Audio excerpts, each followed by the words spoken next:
Well, welcome to the Deadpan Soufflé.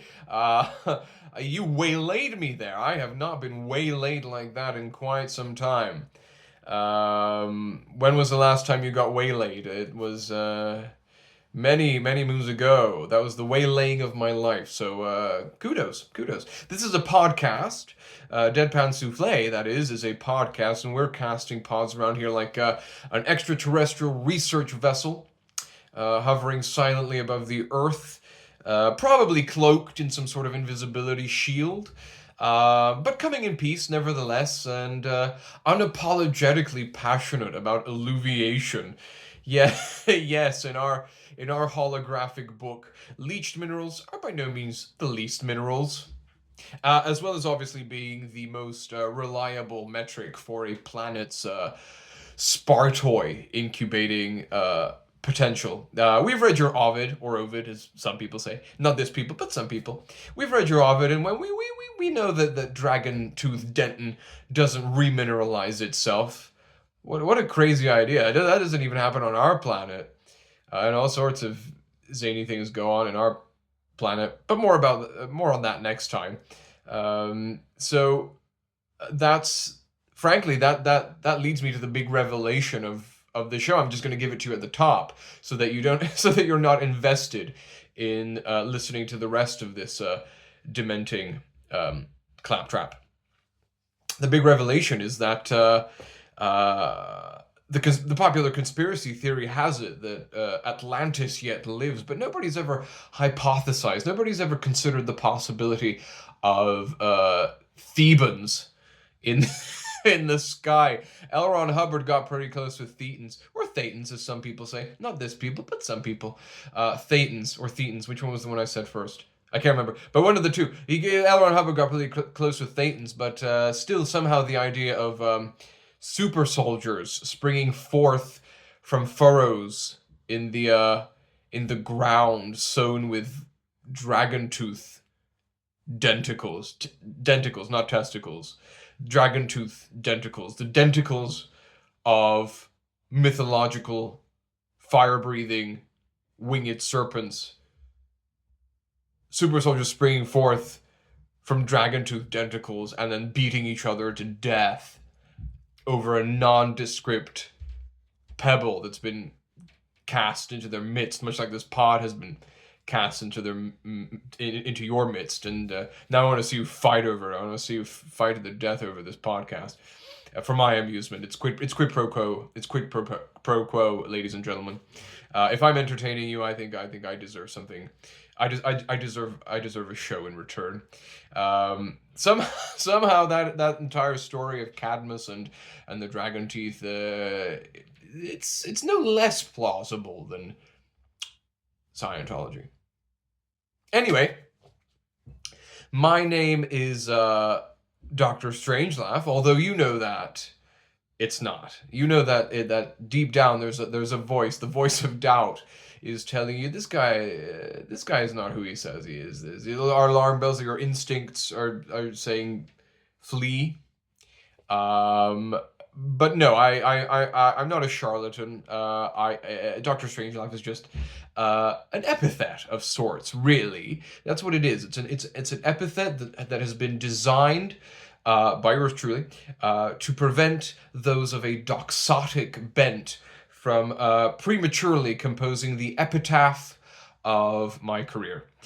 So it is an epitaph or an epithet designed to ward off the epitaph of my podcasting career. So it's an apotropaic epitaph, if you will, and I'm sure you will, because you're an agreeable bunch. And as always, Dr. Strangelove, this guy, but not really, is broadcasting from the Obscuratorium, my mountain redoubt,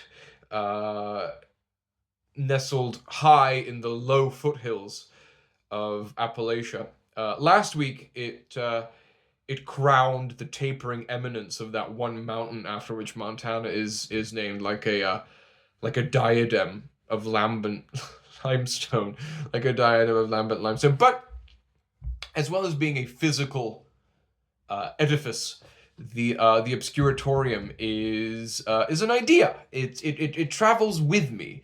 It's a wayfarer of sorts. I carry my home wherever I go, and I am a peripatetic prodigy. I am peripatetic and prodigal, going from place to place, basked in braggadocio, boasting about my brilliance, sowing my wild gloats, so to speak. I'm just going all over the place and sowing my wild gloats.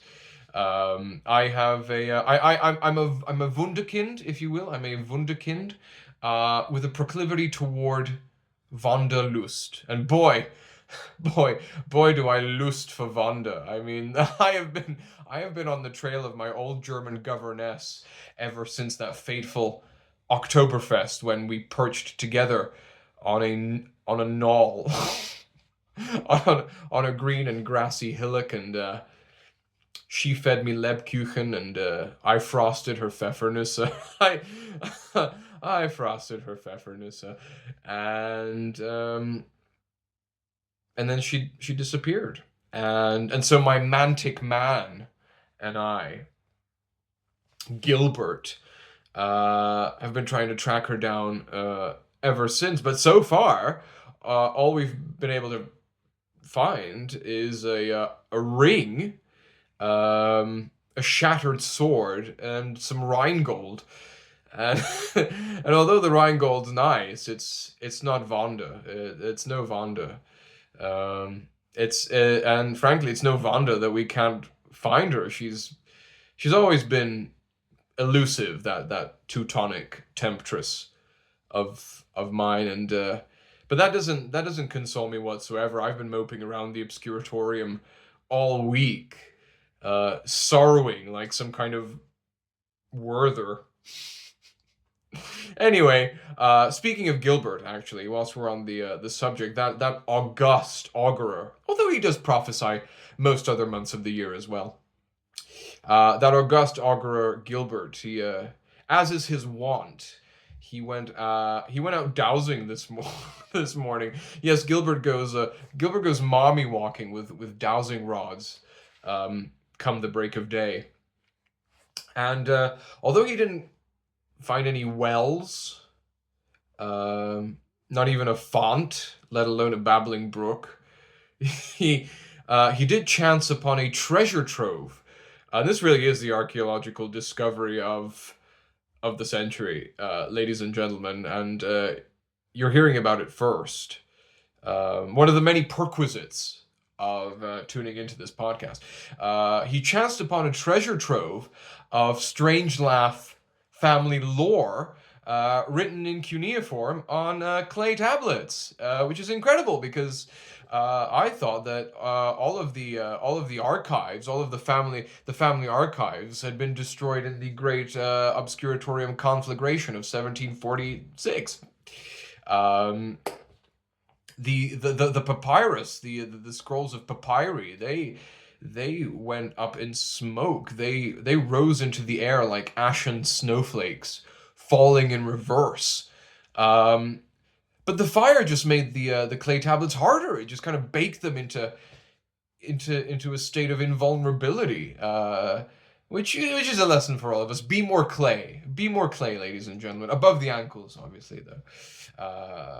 That's a feat of clay. That's a feat of clay joke. I think the word joke's a bit generous there, but anyway, just in case you didn't catch that, I thought I'd point it out. So we have this cachet of clay tablets, and I've been hard at work all morning deciphering them because I taught myself Akkadian last summer. No biggie. I had a few spare. I had a few spare. I had a few spare equinoxes, and so I taught myself a little Babylonian dual, the dual thing that they have. The dual thing that they have. The dual thing that they have. It's a teach yourself Babylonian. You can just pick up a copy for yourself and enlighten yourselves. But anyway, I've been transcribing, and I mean, it's just fascinating what these stone tablets convey. I thought I thought I'd read some out to you, just because it really is just fascinating. Like this piquant little aperçu it's gotten me thinking. It really has engaged the old noggin. So let me read this aforementioned piquant aperçu from one of the stone tablets. This is one of the stone tablets right here. Well, without further ado, here we go. The Strange Laugh King. That's my distant ancestor. Lugal, that's the Babylonian word for king. The Strange Laugh King, Lugal of the Obscuratory tribe, a strange and waggish people, who built the Obscuratorium to his own vainglorious honor and led his people to victory against Nabu the Doxer, whose followers were known to hurl abuse from between the relative safety of the humps of Bactrian camels before riding off slowly, very slowly, vigorously shaking their fist as the victims of their venomous invective watched in bemused wonderment, probably scratching their heads like so. In the year in which Enki built the Apsu, the Obscuratory won their peace of mind, yes, having submitted many prayer reports to Marduk, who was the elder brother of Nabu the Doxer, and knew what a dick Nabu the Doxer could be. But just in case, the Obscuratory sailed across the sea to Roman lands, just to put a bit of distance between themselves and the votaries of Nabu the Doxer. They sailed across the sea to Roman lands and founded the first Obscuratorium. This is fascinating. The Obscuratorium Primum on the lost 8th hill of Rome, no longer there because of... There's a lacuna here. That means a gap. There's a gap. There's something missing. There's a lacuna here. I can't tell whether it says Etruscans or tectonic subduction.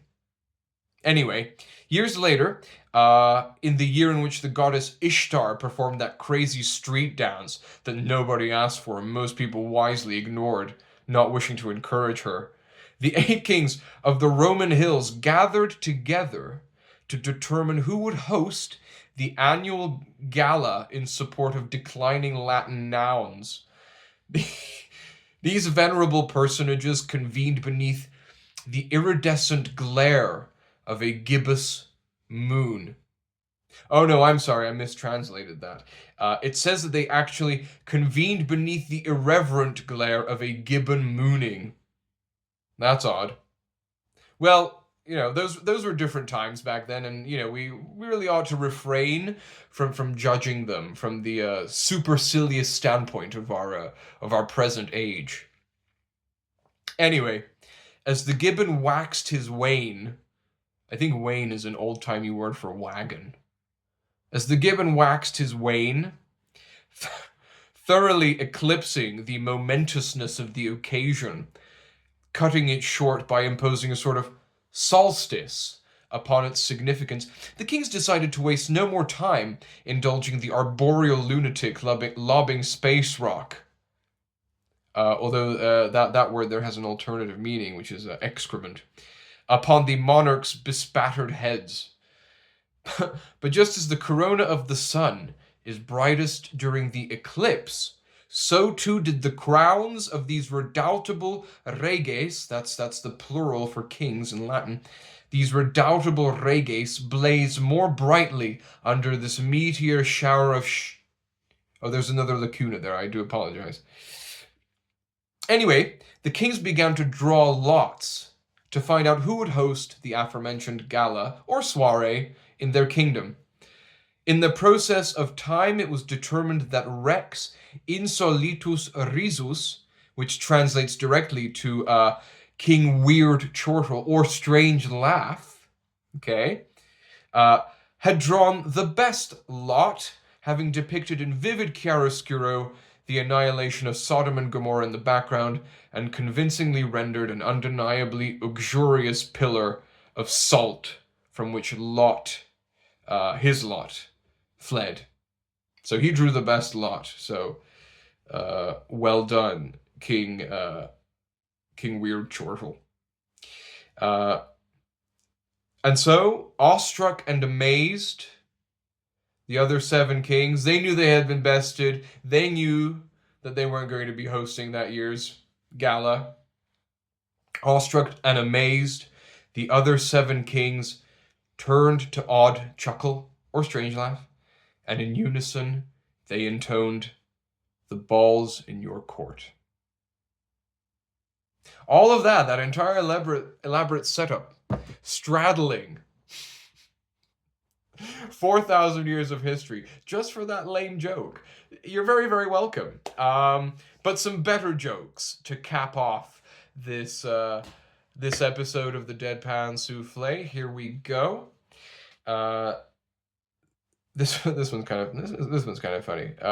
So history is replete with barbaric torture devices, but none can hold a candle to the sadistic pageant of wedgies, noogies, and swirlies that was Teddy Roosevelt's bully pulpit. Come on, that's not so bad. Anyway, I'll finish off on this one, I think. You will not have failed to notice that the Bible is full of references to salt. In the Old Testament, the salt is confined to a neat wife-shaped pillar, and in the New Testament, it's scattered over the earth. Well, you know, never mind. That just happens sometimes when you pass the salter. Ladies and gentlemen, it's been a pleasure. I'll let you figure that one out yourself. But take it from me, that is immensely clever, and I should know because I wrote it. Thanks so much for tuning in again.